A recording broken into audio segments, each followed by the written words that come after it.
Security. Remove this woman immediately. Victoria Bradford's voice slices across the Hamptons estate. Her Cartier watch glints as she waves dismissively. I will not have our family's reputation destroyed by some crasher looking for handouts. Angela Washington doesn't move. Ma'am, I believe there's been a misunderstanding. Misunderstanding? Victoria steps closer, her voice dropping to a vicious whisper. Listen carefully. This estate is worth $30 million. These guests represent old American families. You do not belong here. I apologize for any inconvenience. Victoria's eyes narrow. The audacity. Walking onto private property like you own the place. She snaps her fingers at approaching security. Escort her out now before she tries to steal something or embarrass herself further. Angela's hands remain steady at her sides. Her voice carries quiet grace. Of course. As you wish. Victoria has no idea she just threatened the wrong woman. Angela doesn't leave. Instead, she walks toward the garden path like she's done it 1,000 times before. Her steps follow the exact route to avoid loose flagstones that would trip other guests. The catering manager freezes mid-con conversation. Mrs. Bradford, that's what Victoria whirls around. Nothing, ma'am. The manager's face goes pale. He busies himself with champagne flutes, stealing glances at Angela. Victoria notices the staff's strained behavior. Servers whisper among themselves, pointing discreetly. The head groundskeeper removes his cap when Angela passes, then quickly looks away when Victoria stares. Why is everyone acting so weird? Victoria mutters. Angela moves through the estate with unsettling familiarity. She avoids the rose garden's irrigation sprinklers without looking down. Takes the shortcut past the carriage house that only longtime residents know. Her fingers brush the oak tree where someone carved initials decades ago. Victoria follows at a distance, her irritation growing. That woman is studying our property, like she's planning to rob us. The wedding planner approaches nervously. Mrs. Bradford, perhaps we should what? Victoria's voice rises. Let some random woman sue our family's estate. I don't think so. Angela pauses at the reflecting pool. She stares at the fountain her grandfather installed in 1952. The brass nameplate reading Washington Estate was removed 20 years ago, but she remembers where it stood. An elderly valet approaches hesitantly. Miss Angela, is that really you? Victoria's head snaps around. Miss Angela, do you know this person, Thomas? Thomas's mouth opens and closes like a fish. Well, that is speak up. She used to visit here a long time ago. His voice barely whispers. Angela turns toward Thomas with a gentle smile. Hello, Thomas. You're still taking care of the gardens beautifully. His eyes fill with tears. Miss, your father would be so proud. You look just like him. Victoria steps between them. I don't know what kind of scam you're running, but this conversation is over. She grabs Thomas's arm. Get back to work now. Angela watches the exchange without a word. Her composure remains perfect even as Victoria treats the elderly man like property. More staff members begin to recognize her. Hushed conversations spread through the service areas. The head butler looks ready to faint. Two housekeepers clutch each other's arms, whispering prayers. What is wrong with everyone today? Victoria demands. The wedding coordinator clears her throat. Mrs. Bradford, the ceremony begins in 1 hour. Perhaps we should focus on final preparations. Not until the situation is resolved. Victoria points an accusatory finger at Angela. She's making our entire staff nervous. They can barely do their jobs. Angela continues her quiet tour of the property. She knows which floorboards creak in the east wing, where the hidden safe is behind the library portrait, which bedroom window offers the best view of sunrise over Long Island Sound. This knowledge terrifies the staff more than Victoria's threats ever could. Victoria notices their fear and misinterprets it completely. See, even if they know something's not right about her, Angela pauses at the main house's rear entrance. The brass door knob still bears her family's monogram, though someone tried to file it away. She traces the faded letters with one finger. Thomas watches from across the courtyard, his face a mask of guilt and sorrow. The storm is coming, and Angela Washington stands at its center. This has gone far enough. Victoria storms across the terrace, her heels clicking like gunshots on marble. Security! I want to remove from the property this instant. Two uniformed guards approach Angela reluctantly. Ma'am, we need you to come with us. Of course. Angela rises from the garden bench gracefully. Victoria's voice carries across the lawn, deliberately loud. I will not have wedding crashers disrupting our family celebration. The absolute nerve of some people. Nearby guests turn to stare. Their conversations halt mid-sentence. Is that woman a problem? Asks Constance Whitmore, adjusting her emerald necklace. Victoria seizes the moment. She wandered onto our property uninvited, claims she belongs here. Her laugh sounds like breaking glass, as if we would associate with her type. The phrase hangs in the air like poison. Angela continues walking toward the exit, flanked by security. Her spine remains straight, her dignity intact. Good riddance, mutters Harrison Blackwell, loud enough for others to hear. These people have no respect for boundaries. His wife nods approvingly. The entitlement is astounding, walking onto private property like she owns the place. More guests join the chorus of disapproval.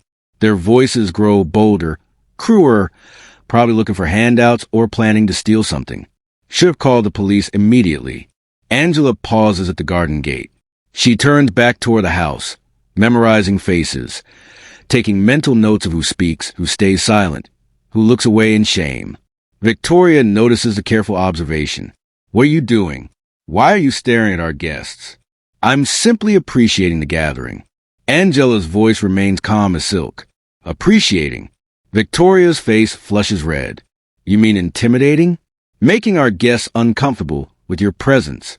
The wedding photographer lowers his camera nervously. He's captured the entire confrontation on film, but something tells him these images might matter later. Delete those photos, Victoria snaps.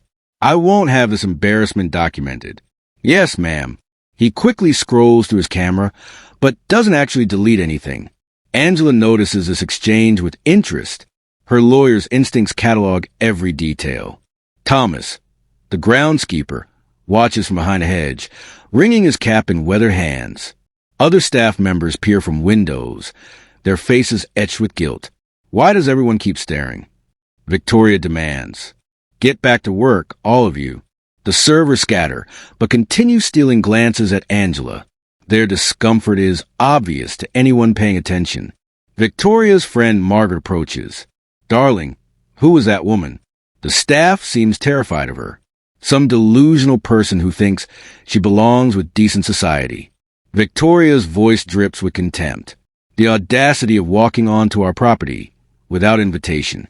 How did she even get past the gate? Probably climbed the fence. These people have no respect for private property.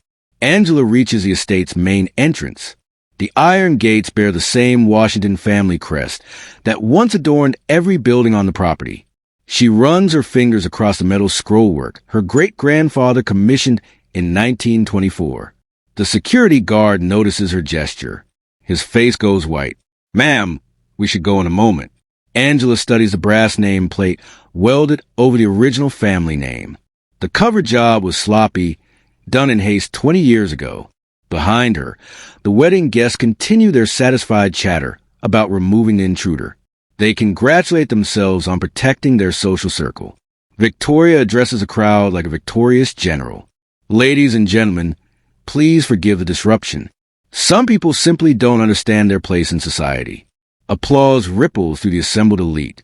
Angela finally steps through the gates, but instead of walking away, she moves to her car parked across the street. She opens the trunk and retrieves a leather briefcase. The security guard takes a step backward. Ma'am, what's in the case? Angela's smile is small and mysterious. Documentation. She walks back toward the gates with purposeful steps. The real confrontation is about to begin. Angela returns through the gates, carrying her briefcase. What now? Victoria's voice rises an octave. Security, she's back. Ma'am, we escorted her out as requested, then escort her out again. Victoria's face reens with fury. And this time, make sure she stays gone. But Angela doesn't approach the main gathering. Instead, She walks calmly to an empty table at the reception's edge and sits down. The absolute audacity. Victoria turns to her guests. She's actually trying to crash our wedding reception. Margaret gasps dramatically. Should we call the police? I'm considering it. Victoria pulls out her phone. This is harassment at this point. Angela opens her briefcase and begins reviewing documents. Her concentration is absolute professional. What is she reading? Harrison squints across the lawn. Looks like legal papers. Victoria's blood chills. Legal papers? What could she possibly? She stops herself. It's probably fake, trying to intimidate us with props. A server approaches Angela's table hesitantly. She orders a glass of water, speaking quietly. Victoria marches over to intercept. Absolutely not. Do not serve this woman anything. But ma'am, she's sitting at a reception table. I don't care where she's sitting. She is not a guest. She is a trespasser. Victoria's voice carries across the lawn. Nobody serves her. Nobody speaks to her. Is that clear? The server nods nervously and retreats. Guests begin gathering in small clusters, their conversations growing louder and more vicious. The nerve of some people think she can intimidate us with that briefcase, probably planning to sue someone. That's what they do. Angela continues reading, apparently oblivious to the mounting hostility. Victoria coordinates her campaign like a military operation. She whispers instructions to staff members, points out Angela's location to arriving guests, ensures everyone knows to avoid the problem. The photographer circles the reception, but carefully avoids Angela's section. When his lens accidentally captures her in the background, Victoria appears instantly. I told you to delete any photos of that woman. Yes, ma'am. Just getting crowd shots. Get them from the other direction. A group of young socialites approach Angela's table, giggling. Excuse me, but this is a private event. Angela looks up from her papers. Yes, I understand. Then why are you still here? The leader, a blonde in a pink dress worth more than most cars, crosses her arms. This isn't a public park. You're absolutely right. Angela's voice remains steady. So leave. I will when appropriate. The blonde's friends laugh mockingly. When appropriate? Who do you think you are? Angela returns to her documents without answering. How rude. Pink Dress turns to her companions. She thinks she's too good to talk to us. Their voices grow deliberately loud. Some people have no class. Probably here looking for rich men or planning to rob the gift table. Victoria watches approvingly from across the lawn. Perfect. Let them handle it. More guests join the harassment campaign. They form a loose circle around Angela's table. Their conversations designed to humiliate. I heard she climbed over the fence. Security should have arrested her immediately. This is what happens when you're too lenient with trespassers. Angela checks her watch, making notes on a legal pad. Her handwriting is precise, methodical. She's taking notes. Someone whispers urgently. The circle tightens. Voices grow sharper. What are you writing about us? You can't record private conversations.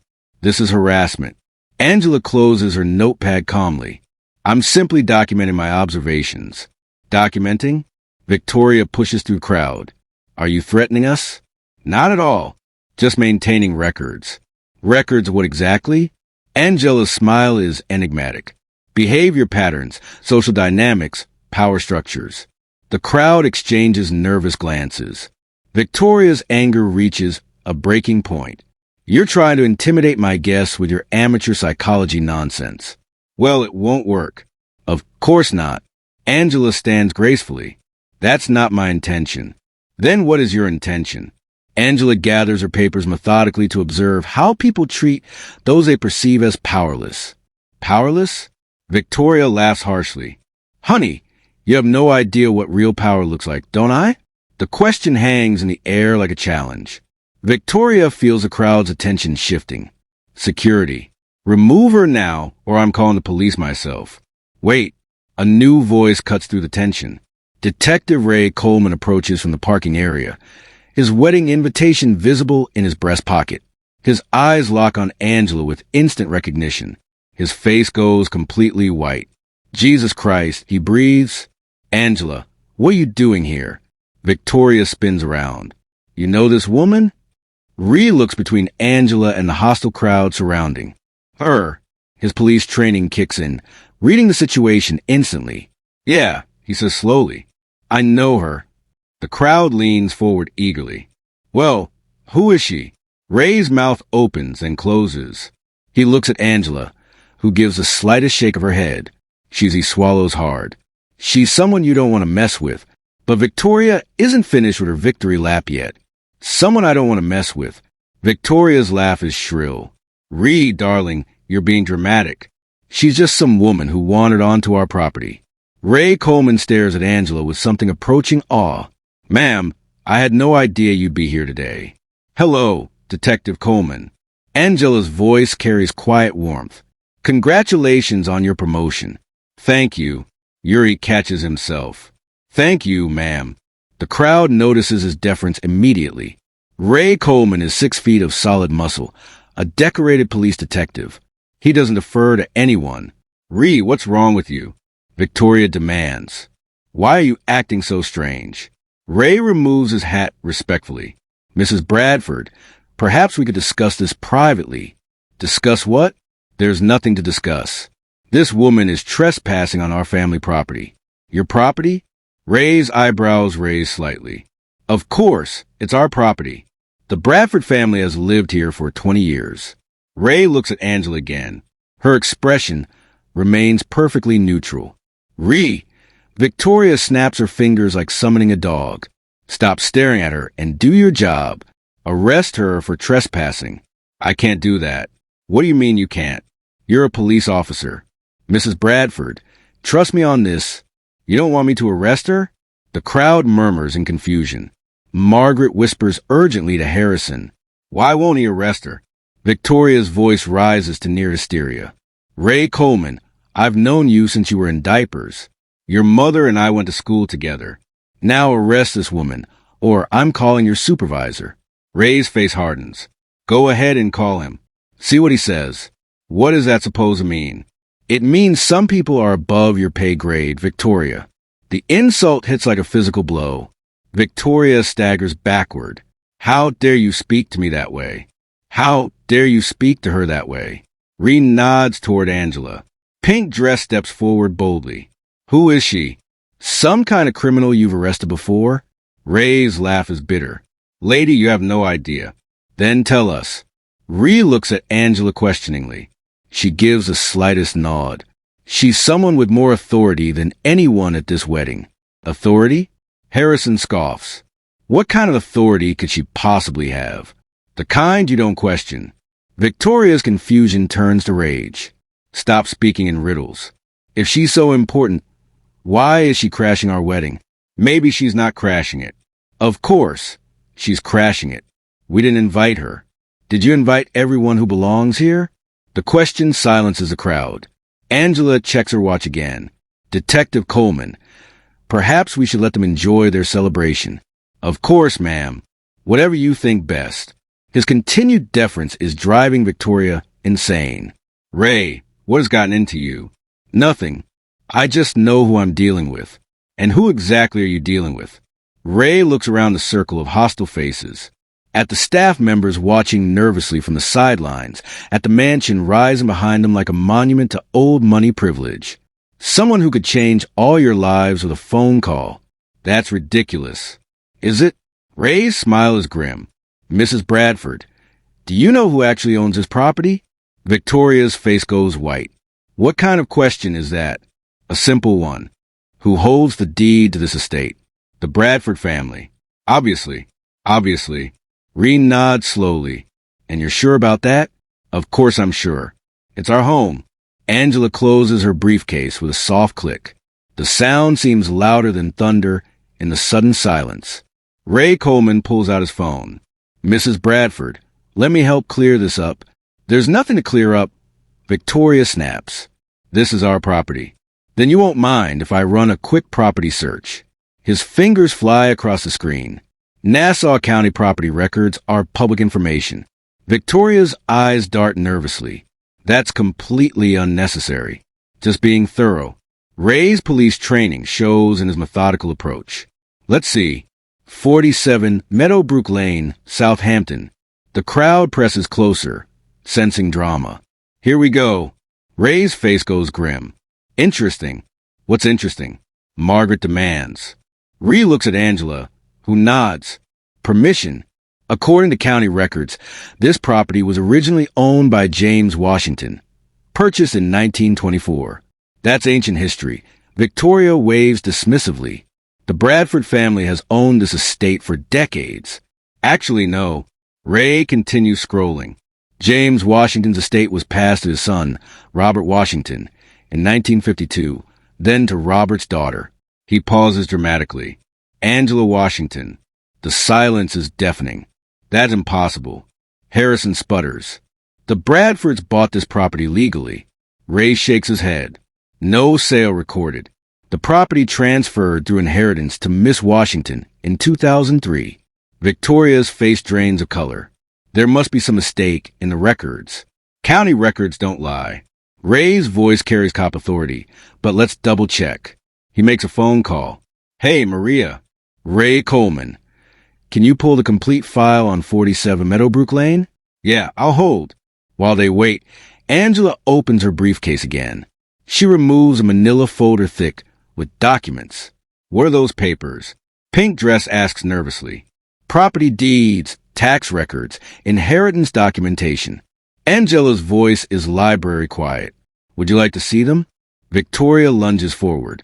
Don't show them anything. This is some kind of elaborate scam. Ree holds up his hand. Maria. Yeah, I'm here. He listens intently. Uh-huh. No sales recorded. Property taxes paid by Angela Washington Trust. His eyes widened. For how long? 22 years? He hangs up slowly. Well, Victoria's voice cracks. Miss Washington has been paying property taxes on this estate since 2003. The crowd erupts in confused chatter. That's impossible. Victoria shrieks. We've been living here. We've been maintaining the property. Angela speaks for the first time. Without permission. Without what? You've been living on my property without permission for 20 years. Victoria's world tilts sideways. Your property? Your property? Angela removes a document from her folder. Original deed signed by my grandfather in 1924. Inheritance papers from my father's estate. Current property tax records. She spreads them on the table like playing cards. Re-examines them professionally. These look legitimate. Official seals, proper signatures, county stamps. They're forgeries. Victoria's voice rises to hysteria. Elaborate forgeries designed to steal our home. Ma'am, Ray's patience wears thin. Do you have any documentation proving your family owns this property? Victoria's mouth opens and closes like a fish. Of course, we do. It sits in the safe somewhere. Then perhaps you should retrieve it. Angela checks her watch again. Detective Coleman, don't you think the wedding guests deserve to know the truth about where they're celebrating? The crowd shifts uncomfortably. They came for a society wedding, not a property dispute. Margaret whispers urgently. Victoria, just show them your deed. And this nonsense. It's not nonsense. Victoria hisses back. This woman is trying to steal our home. Ray's phone buzzes with a text. He reads it, then looks at Angela with something approaching reverence. Ma'am, I just received additional information about you. With your permission, should I share it? Angela considers carefully. Not yet, detective. Let's stay focused on the property issue. Of course, madam. His continued deference is driving the crowd crazy. Harrison steps forward aggressively. What additional information? Who is this woman? Someone with more authority than anyone here realizes. Ree repeats. Victoria sees her controls slipping away. Stop being cryptic. Either arrest her for trespassing or leave. I can't arrest someone on their own property. It's not her property. Victoria's scream echoes across the lawn. Wedding guests at distant tables turn to stare. Angela retrieves another document. Property survey from 1924. Note the boundaries. The oak tree with carved initials marks the northeast corner. She points to the massive oak where she'd paused earlier. The reflecting pool was installed in 1952 to commemorate my grandfather's military service. The brass nameplate was removed approximately 20 years ago, but you can still see the mounting holes. Every detail checks out. The crowd follows the descriptions like a guided tour. The carriage house foundation was poured by my great-grandfather in 1920. If you check the basement, you'll find his initials carved in the concrete. JW 1920. Victoria looks ready to vomit. You researched our property to make your story believable. I researched my property to reclaim what's mine. The word reclaim hits like a hammer blow. Thomas the groundskeeper approaches slowly, his cap in his weathered hands. Miss Angela, your father would be so proud of the woman you become. Thomas, no. Victoria whirls around. Don't you dare speak to her. Mrs. Bradford, with respect, this young lady's family built this estate. Her grandfather hired my father in 1945. I've worked on these grounds for 40 years. The revelation stuns the crowd into silence. Her family owned this estate when mine was still in Ireland. Thomas continues quietly. The Washingtons were good people, fair people. They treated us like family. Victoria's face contorts with rage. Thomas, you're fired. Pack your things and get off our property. Actually, Angela's voice cuts through the tension. Thomas works for me. He has for 20 years. I've been paying his salary through the estate management company. Another bombshell detonates. Ray nods. Confirmation. Property taxes, groundskeeper salaries, maintenance costs, all paid by the Angela Washington Trust. This is insane. Victoria screams. We live here. This is our home. You've been my tenants, Angela says calmly. Without a lease, without permission, without paying rent. Have you ever wondered how someone could live on property they don't own for decades? Stay with me. This gets deeper. Angela removes the final document from her folder. 20 years ago, my father received a letter claiming the property had been sold to cover estate debts. The letter was signed by Bradford Estate Management. She holds up a copy. The letter was fraudulent. No debts existed. No sale occurred. The property remained in Washington family ownership. Victoria's knees buckle. She grabs Margaret's arm for support. The fraud was sophisticated. Angela continues. Forged documents, fake legal correspondence, even bribes to remove public records. Ray's cop instincts sharpen. Ma'am, are you saying the Bradford family committed fraud? I'm saying someone did. The crowd stares at Victoria with dawning horror, but Angela isn't finished revealing her true power yet. Victoria Bradford straightens her spine, like a cobra preparing to strike. This is extortion. Her voice carries across the lawn with renewed authority. Years of commanding servants and intimidating staff flow back into her posture. Ladies and gentlemen, she addresses a crowd. We're witnessing a sophisticated con game. This woman has spent months, maybe years, researching our family to construct this elaborate fraud. Margaret nods vigorously. Victoria is right. She probably found old property records and built her story around them. Harrison joins the counterattack. The timing is suspicious. Showing up at a wedding with fake documents, hoping to catch us off guard. Angela remains seated, observing the coordinated response. Think about it logically. Victoria continues, warming to her theme. If she really owned this property, why wait until today? Why not contact us privately? Because she wanted maximum embarrassment, pink dress ads, maximum leverage for her lawsuit. The crowd murmurs agreement. The familiar narrative of false accusation against respectable families resonates with their experience. Victoria pulls out her phone. I'm calling our family attorney, Richard Petton of Petton Hayes and Associates. He'll expose this fraud in minutes. She dials with theatrical precision. Richard Victoria Bradford. We have a situation. Yes, at the wedding. Some woman claiming she owns our estate. Fake documents ache. Yes, please come immediately.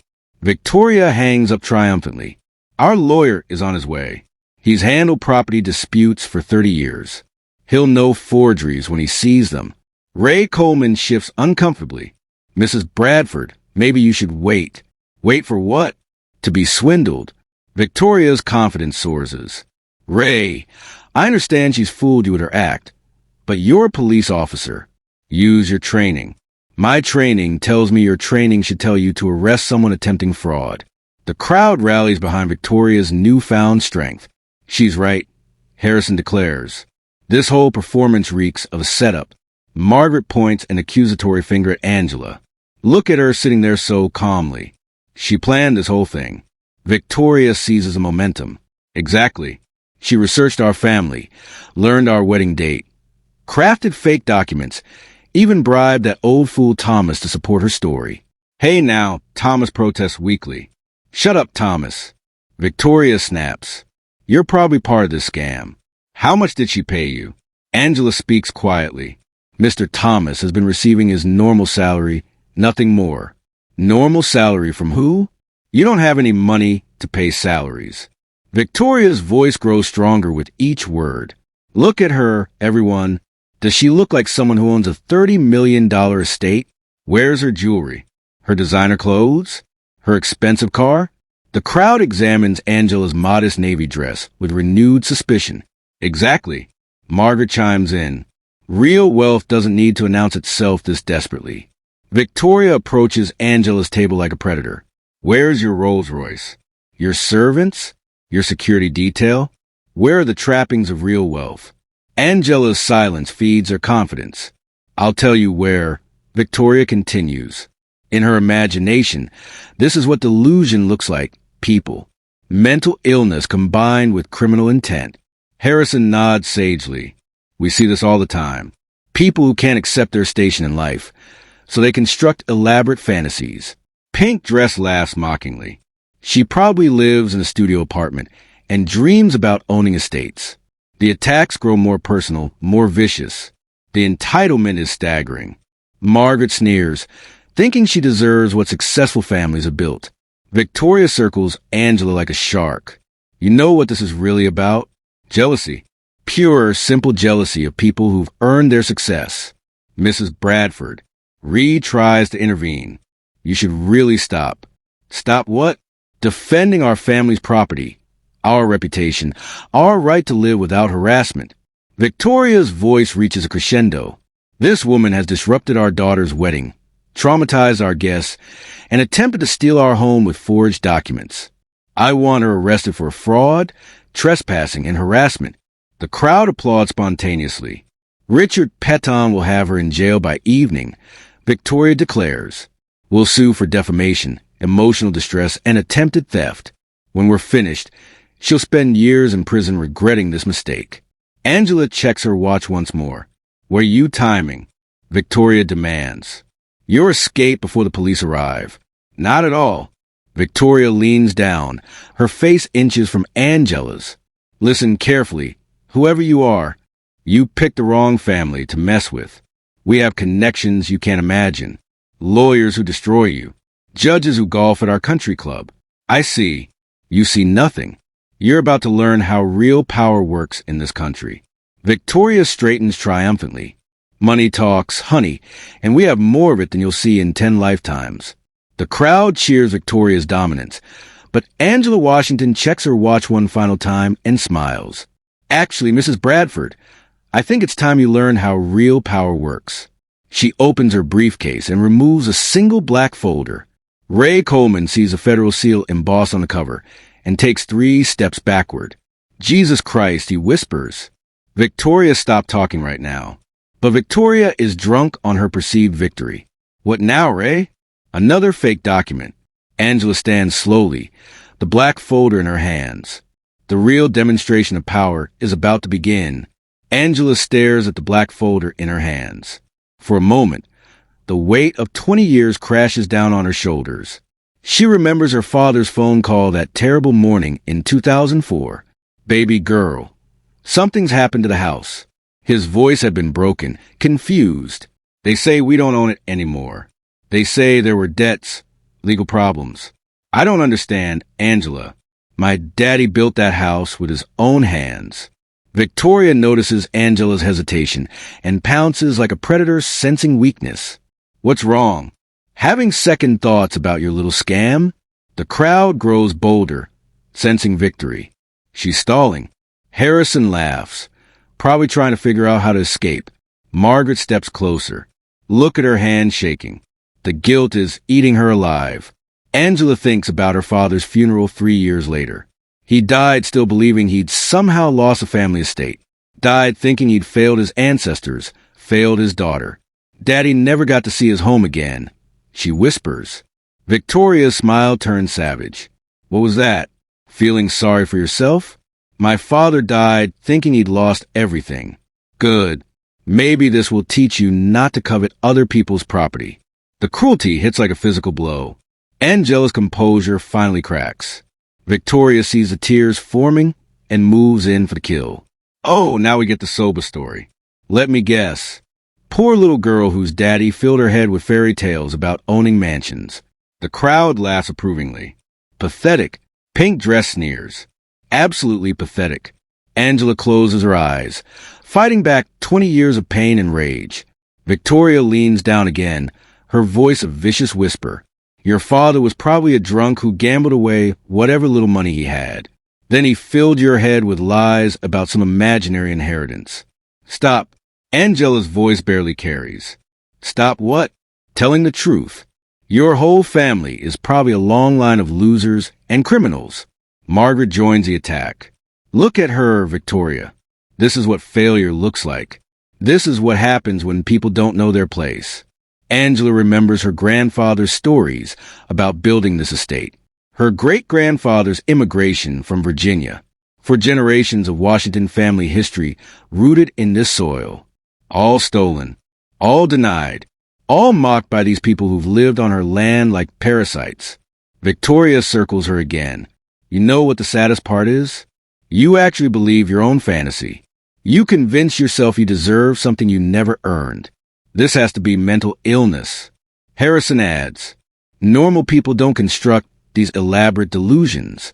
The federal folder feels heavy in Angela's hands. With one phone call, she could destroy every person at this wedding. Fraud charges, tax evasion, conspiracy. She has the power to send Victoria to federal prison for decades. But her father's voice echoes in her memory. Baby girl, always remember, power without mercy isn't power at all. It's just revenge.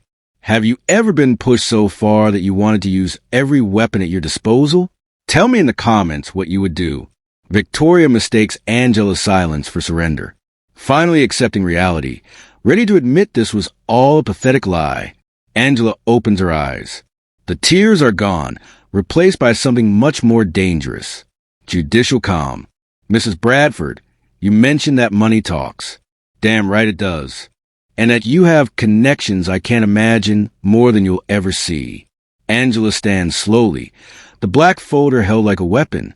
You mentioned judges who golf at your country club. Victoria's smile widens. The best money can buy. Interesting. Angela's voice carries a new tone that makes Ray Coleman step backward. Because I've been wondering about something. What's that, honey? Angela opens a federal folder, revealing the golden seal inside. I've been wondering what those judges would say if they knew you've been committing federal fraud for 20 years. Victoria's smile falters. Federal fraud? What are you talking about? Angela's transformation is complete. The grieving daughter disappears. The federal judge emerges. I think it's time we discuss your real problems. Mrs. Bradford, the federal seal gleams in the afternoon sunlight. Ray Coleman recognizes it instantly. His police training kicks in as he reads the official designation embossed in gold. Oh my God! His voice carries across the suddenly quiet lawn. Ma'am, I had no idea you were on the bench. Victoria's confidence wavers. On the bench? What bench? Rhea removes his hat again, this time with obvious reverence. Mrs. Bradford, you need to stop talking right now. Why should I stop talking? Because you're insulting a federal judge. The words hit like lightning. Several guests gasp audibly. Harrison's champagne glass slips from his fingers, shattering on the flagstones. Victoria stares at the folder in Angela's hands. That's impossible. Judge Angela Washington, United States District Court for the Eastern District of New York. Ray's voice carries cop authority. Appointed by the President. Confirmed by the Senate. The crowd backs away instinctively. Even wealthy socialites understand federal power. Margaret grabs Victoria's arm. Victoria, we need to leave now. But Victoria can't process what she's hearing. Judge? She's a judge? Not just any judge. Reed continues grimly. Federal judges have lifetime appointments. They're essentially untouchable. The pink dress looks ready to faint. We've been yelling at a federal judge. You've been yelling at someone who could send you to prison. Ray corrects. The photographer emerges from behind a hedge, camera in hand. I got everything on film, the whole confrontation. Victoria spins toward him. Delete those photos immediately. Actually, the photographer stammers. I think I should preserve them, for evidence. Thomas approaches Angela respectfully. Your Honor, your father would be so proud. He always said you'd be somebody important. Thank you, Thomas. Angela's voice carries judicial dignity. You've taken excellent care of the property. More staff members emerge from the house. The head butler, 2 housekeepers, the catering manager, all approach with obvious difference. Your Honor, the butler speaks carefully. We've always known this was your family's estate. We've been hoping you'd return. Victoria stares in horror as her own staff abandons her. You all knew. You've known this whole time. Ma'am, we tried to tell you, the catering manager explains, but you never listened. Detective Coleman checks his phone. Your Honor, I've just received word from my captain if you need any assistance with this matter. Thank you, Detective. That may be necessary. The power dynamic has completely reversed. Victoria finds herself surrounded by people who now defer to Angela's authority. A well-dressed older man approaches from the parking area. Excuse me, I'm looking for Richard Peton's client. Something about a property dispute. Victoria waves frantically. Richard, over here. Thank God the man stops dead when he sees Angela. His briefcase falls from his hand. Judge Washington. His voice cracks with terror. What are you doing here? Angela smiles coolly. Hello, Mr. Peton. I believe you represent Mrs. Bradford. The lawyer looks between Victoria and Angela like a trapped animal. There seems to be some confusion. Indeed, there is. Angela's judicial authority fills the space. 20 years' worth of confusion. Victoria realizes her lawyer is terrified of her opponent. Richard, what's wrong with you? Peton wipes sweat from his forehead. Victoria, we need to discuss this privately. Discuss what privately? Your legal situation, which just became very complicated. The wedding guests watch in fascination as Victoria's world crumbles around her. But Angela isn't finished revealing the full scope of her power. Richard Peton pulls Victoria aside desperately. We need to leave immediately. Leave? Why would we leave our own property? Peton's face goes ashen. Victoria, that woman isn't just any federal judge. She's Judge Angela Washington, Eastern District of New York. So what? So she handles major federal crimes, organized crime, public corruption, financial fraud. His voice drops to a terrified whisper. She sentenced 3 congressmen to prison last year. Victoria's world tilts sideways. That can't be right. It gets worse. Peton checks his phone frantically. According to her court records, she presided over dozens of property fraud cases. Her conviction rate is 97%. The color drains from Victoria's face. Angela approaches slowly, her judicial presence now undeniable. Mr. Peton, I believe your client has questions about property ownership. Your Honor, I'm sure this is all a misunderstanding. Is it? Angela opens her federal folder completely. Because I have extensive documentation of mail fraud, wire fraud, tax evasion, and conspiracy to commit theft of federal property. Peton's briefcase trembles in his hands. Federal property? This estate includes wetlands protected under federal environmental law. Unauthorized occupation constitutes a federal crime. Victoria finally understands the scope of her disaster. Federal crime. 20 years of federal crime. Angela's voice carries courtroom authority with evidence of intent to defraud, systematic cover-up, and bribery of public officials. The wedding guests watch in horrified fascination as their host becomes a federal criminal defendant. Your Honor, Peton stammers. Perhaps we could discuss a settlement. Settlement? Angela's laugh is ice-cold judicial steel. Mr. Peton, your client just spent the last hour publicly humiliating me, threatening me, and attempting to have me arrested on my own property. Victoria grabs Peton's arm. Do something. There's nothing I can do. She's a federal judge on her own property, which you've been illegally occupying. A commotion near the ceremony area draws everyone's attention. The groom approaches with his new bride, still in their wedding attire. What's all the shouting about? Michael Bradford asks his mother. Victoria points a shaking finger at Angela. That woman is trying to steal our home. Michael looks at Angela and freezes. His face goes white as his mother's. Judge Washington. His voice barely whispers. Angela nods formally. Hello, Mr. Bradford. Congratulations on your marriage. The crowd senses another revelation building. Victoria stares between them. You know her, too. Michael's hands shake visibly. Mom, we need to talk privately. Talk about what? 3 years ago, I appear before Judge Washington's court. Victoria's knees buckle. What? Federal money laundering charges. I was facing 25 years in prison.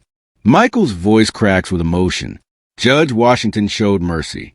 She gave me community service instead of prison time. The revelation detonates like a nuclear bomb.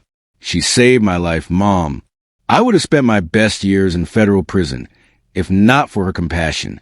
Victoria stares at Angela in complete shock. You're the judge who chose rehabilitation over punishment for your son, Angela confirms. Who believed he deserved a second chance? Michael turns to the assembled guests. Ladies and gentlemen, Judge Angela Washington is the reason I'm free to marry the woman I love today. The irony is devastating. Victoria has spent the afternoon attacking the woman who saved her son's future. Your Honor, Michael approaches with obvious reverence. I had no idea you would be here today. I should have invited you personally to thank you for everything. Angela's smile carries judicial mercy. Mr. Bradford, I came to observe how power treats the powerless. The lesson has been educational, and Victoria realizes she's been publicly humiliating a federal judge who holds her son's life in her hands. The complete reversal of power is now absolute. Michael Bradford steps toward the wedding microphone. Ladies and gentlemen, I need to make an important announcement. The crowd turns from the drama to listen. Champagne glasses frozen halfway to lips. Victoria lunges forward. Michael, don't you dare. Judge Washington. Michael speaks into the microphone, his voice carrying across the entire estate. Would you please join me? Angela walks calmly to the small platform. Her federal authority is now unmistakable to everyone present. 3 years ago, Michael continues, I stood before this woman's bench facing federal money laundering charges that could have destroyed my life. Gasps ripple through the wedding guests. Some pull out phones to record. I was guilty. The evidence was overwhelming. I deserved prison. Michael's voice cracks with emotion. Judge Washington could have sentenced me to 25 years. Instead, she saw something worth saving. Victoria tries to reach the microphone. Michael, stop this right now. She gave me community service, mandated financial counseling, required victim restitution. Michael looks directly at Angela, but most importantly, she gave me hope that people can change. The crowd listens in stunned silence. Your Honor, I spent 200 hours serving meals at homeless shelters because of your sentence. I learned what real poverty looks like, what real struggle means. His voice grows stronger. You didn't just save my future, you saved my soul. Angela nods graciously but says nothing. Michael turns to face the crowd. For the past hour, you've all watched my family treat Judge Washington with contempt, cruelty, and disrespect. Victoria's face burns with humiliation. Michael, please. You watched us attack a federal judge on our own property, the property we've been illegally occupying for 20 years. The crowd shifts uncomfortably, realizing their own complicity. Judge Washington has the power to send our entire family to federal prison. Tax evasion, mail fraud, wire fraud, conspiracy. She could destroy us completely. Peton whispers urgently to Victoria. We need to plead bargain immediately. Michael looks at Angela with obvious reverence. Your Honor, my family owes you everything. Our freedom, our future, our very lives. He turns back to crowd. Ladies and gentlemen, We are celebrating my wedding on property that rightfully belongs to the woman my mother just spent an hour trying to humiliate. The silence is absolute. Judge Washington. Michael's voice fills with emotion. I don't know why you're here today, but I'm grateful for the opportunity to publicly thank you. He removes the microphone from its stand and walks to Angela. Your Honor, would you like to address our guests? Angela takes the microphone with judicial calm. Mr. Bradford, thank you for your honesty. Her voice carries across the estate with quiet authority. Ladies and gentlemen, I came here today to reclaim my family's property. Victoria collapses into a chair. But watching your son speak with such courage and growth, I'm reminded why I chose mercy 3 years ago. Angela pauses, letting the word sink in. Justice isn't about punishment. It's about accountability, restitution, and change. She looks directly at Victoria. Mrs. Bradford, you've lived on my property for 20 years without permission. You've committed multiple federal crimes. You've stolen from my family's legacy. Victoria trembles visibly. However, Angela continues, your son's transformation gives me hope that people can learn from their mistakes. The crowd leans forward, sensing a decision. Angela's judicial mercy is about to reshape all their lives. Angela hands the microphone back to Michael. I am gifting this estate back to your family, she announces with conditions. Victoria's relief is palpable until Angela continues. Mrs. Bradford, you will publicly apologize to every staff member you threatened today. You will establish a fund for grounds maintenance that honors the Washington family legacy, and you will never again treat any person as beneath your consideration. Victoria nods frantically. Yes, Your Honor. Anything. Additionally, Thomas will receive a formal recognition for his 40 years of faithful service. The Washington family crest will be restored to its rightful place, and this estate will host an annual scholarship fund for underprivileged students. The crowd watches Victoria's complete transformation from predator to penitent. Mr. Peton, your client will voluntarily report the tax irregularities to federal authorities. Cooperation now may reduce consequences later. Peton nods grimly. Nods. Understood, Your Honor. Angela surveys the assembled guests one final time. Ladies and gentlemen, remember this day. True authority doesn't demand respect through intimidation. It earns respect through service. She closes her briefcase with quiet dignity. Some people command a room without saying a word. Others scream and still command nothing. Angela Washington walks toward her car, leaving behind a wedding that will be remembered for all the wrong reasons and all the right lessons. Final question for you. When you have real power, do you use it to elevate others or diminish them? Share your thoughts below and subscribe for more stories about justice and unexpected.